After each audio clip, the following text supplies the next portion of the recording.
Today's Matt's birthday, so we're going to have a special little dinner for him. Miss Cindy, his mother, is bringing a ham. She makes the best ham ever. I'm going to make some potato salad, and Granny's going to make her famous holy smoke cake. That's Matt's favorite dessert, and bring some green beans. And then I asked Matt if there was something else he wanted since it was his special day, and he said he would love to have some macaroni and cheese. He loves macaroni and cheese, and I don't make it that often. I like macaroni.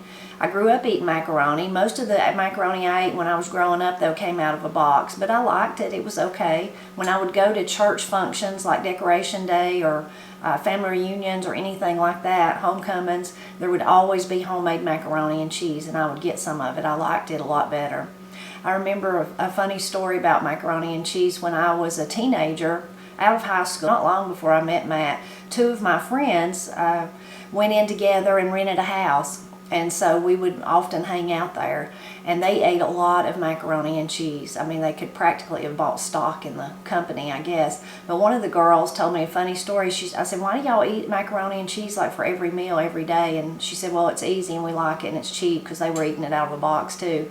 But she said, I love eating macaroni and cheese because I get to make it the way I make it. The way my mother made it when I was growing up was, when she boiled the noodles, she didn't drain the water. She just put everything in there, so it was just a soupy mess. It was just like liquid, that liquid fake cheese floating around, you know. So she said, now I can make it the right way, and I really like it. So once I was married, I decided I wanted to make macaroni and cheese kind of the homemade way. So I've tried different recipes, and Matt's stepmother, Janet, she has a recipe that I really like, and she puts mustard in hers, which sounds weird, but it's really good. But I tried lots of different ones, and somehow just never found one that was exactly right. It would be okay, but it wouldn't be creamy, or it would be kind of flavorless, or it would be too cheesy. I know if you love cheese, that's hard to believe. But finally, one day, I stumbled upon a recipe for macaroni and cheese on food.com, and I wish I could remember who it was that actually submitted the recipe, but I don't remember. But I made it. I thought, well, that sounds really complicated, so maybe it'll be the best macaroni and cheese ever. Well, it was. It's so good, and that's the one that I've been making all these years later that I still make. Now, this is not a macaroni and cheese that's cheap. It's kind of expensive to make because it takes a lot of different things, and it makes, the recipe I'm sharing today makes a really large quantity. That's why I'm going to make it today, because there's going to be so many people here eating. Normally, if I make it for just me and Matt and the girls, I half the recipe. As always, I'll put the link to the recipe in the description below so that you can go find it. But I'll kind of go over the ingredients, and over the years, I only changed one or two little things, and I'll tell you what I changed. But it takes 1/2 cup butter or margarine. I always use butter. 1/2 cup of all-purpose flour, 1/2 teaspoon of salt, 1/2 teaspoon of pepper, or to taste. You wouldn't have to put that much pepper if you don't want to. And then it actually called for a 1/4 teaspoon of cayenne pepper. I never put that. I'm thinking of Nana, of Matt's stepmother, Janet. I went the mustard route, except I used ground mustard. So I had 1 teaspoon of ground mustard, 1/4 teaspoon of garlic powder, 2 cups of half and half, and 2 cups of milk. So see, that's a lot of liquid. I remember in the days years ago when I was first beginning to make it, you know, when the kids were smaller and there was a gallon of milk would never last a week, so taking 2 cups of it for something was a big deal. Now that they're older and they don't really need one of them drink milk. Of course, Corey's not here anymore, just Katie, so it's not as hard on my milk supply these days. And as I said, I typically would half this, so it definitely works well halving it. Now you need 2 10-ounce packages of cheese is what it's talking about, but I always buy the block cheese and shred it myself. It's more economical and just seems better to me, seems better tasting.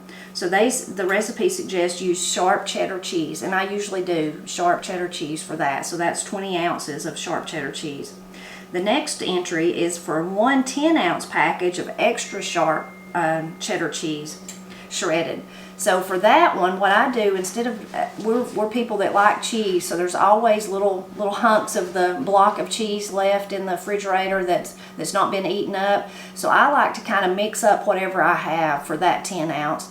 Today I'm using Parmesan and mozzarella. I've used Gouda cheese in it before. I've even used pepper jack. I've used a lot of different ones. Whatever needs to be used up is usually what I use for that, and it tastes really good. It always works out good.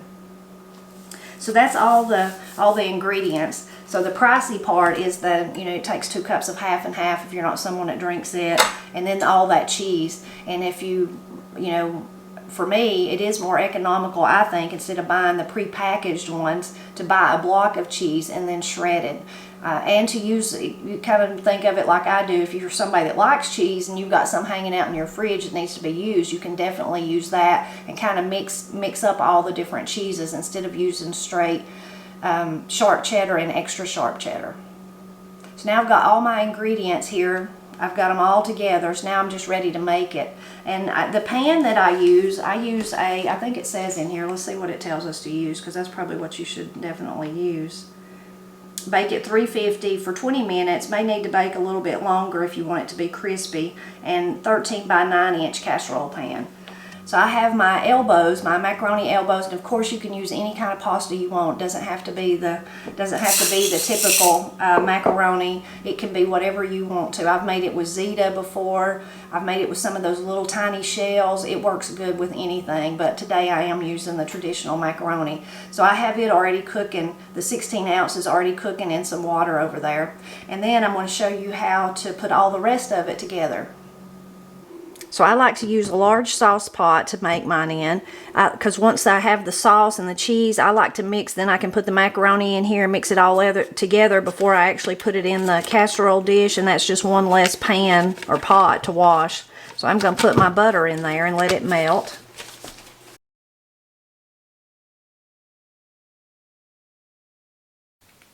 So now that the butter's melted, I'm going to add that half a cup of flour in.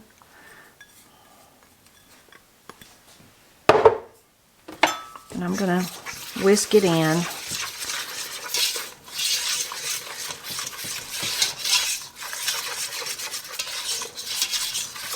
And once you kind of get it smoothed, get it all mixed in well and get it smooth, you need to cook it for 2 minutes.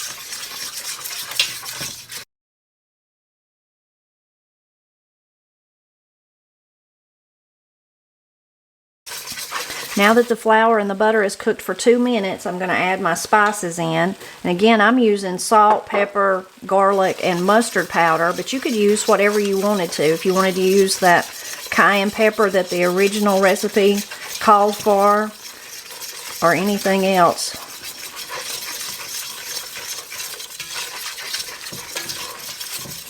Now that I've stirred in the spices, I'm going to start adding the half and half and the milk.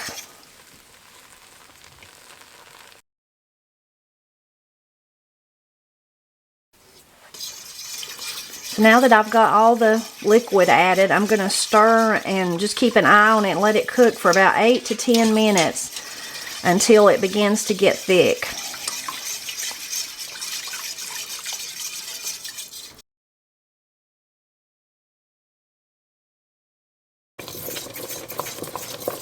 So it's been cooking about 8 minutes. You can see it's getting really thick and bubbly. So now we're ready. You can turn the heat off.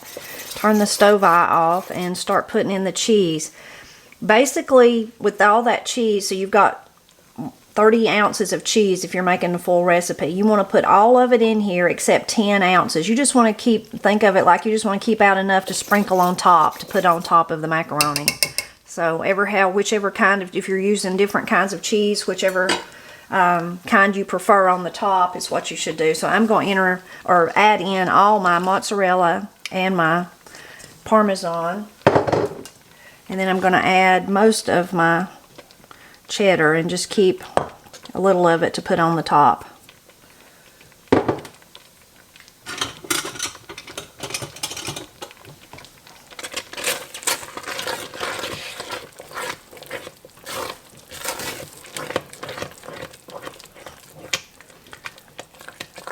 Then once it's melted, it just takes it just a minute or so because this stuff's so hot. Then we can add in our macaroni noodles and stir it up, and we'll be ready to pour it in the pan.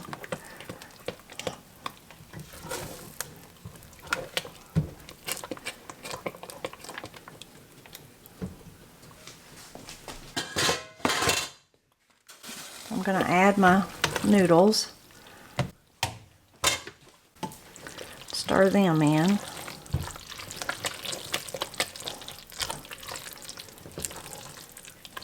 You can see how creamy it is. This is a really, really creamy macaroni and cheese. If that's how you like yours, you're going to love this one.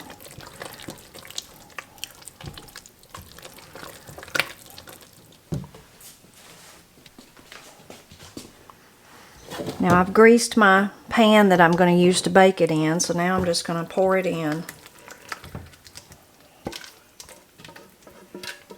As you can see, this recipe makes a lot of macaroni. It's you know, I think you could even, I think I have froze it before, but I'm sure you could freeze it if you have leftovers, but you could definitely just enjoy them for the next couple of days. That's what we usually do. Or you can half the recipe if you don't need this much macaroni.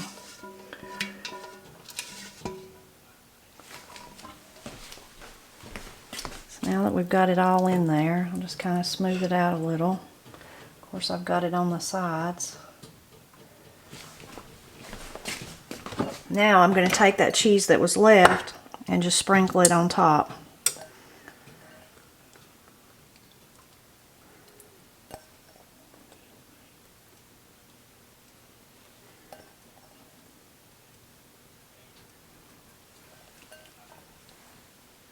Now I'm going to bake it in a 350-degree oven for about 20 minutes. And if you like it a little browner on the top, you could leave it a little longer than that. And your oven may be different than mine anyway, so you may need to cook it a little bit longer than that, but at least 20 minutes. And I don't cover it. You can leave it uncovered.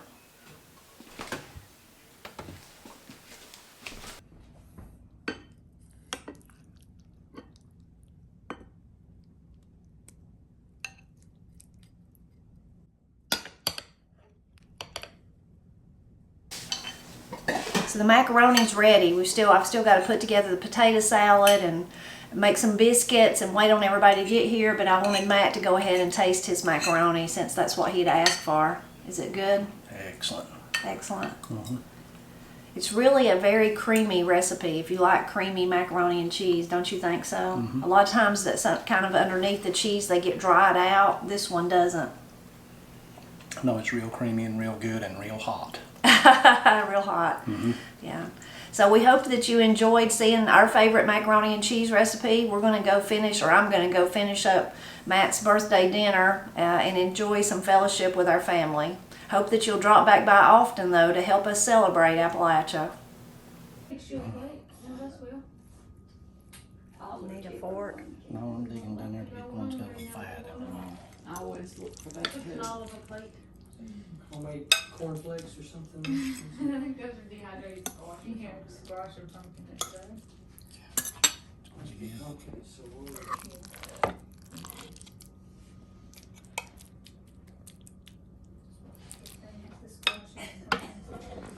Oh, yeah. Yeah. Green beans, egg salad, ham. That's a pretty plate right there. It's always like that. Yeah. It's partially. So Granny made Matt's cake, holy smoke cake. You can see she spelled out Matt with her pecans, and I'm going to add the I'm just going to take a picture of it, Tom. Candles. candles. Yeah. Already got icing on that one. Uh-oh. It's okay.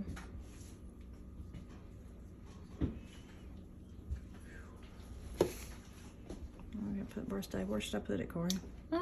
Yeah, put it down there. Looks good. You know, the weather report yesterday from WKRK said it would be stormy and rainy today. Yeah, I thought it was supposed to be rain pretty much all day, but I looked earlier, it said it won't start till 4 o'clock now. Oh, well, we still got some time. Mm-hmm. $10 I'm gonna pop it down. That'd be nice.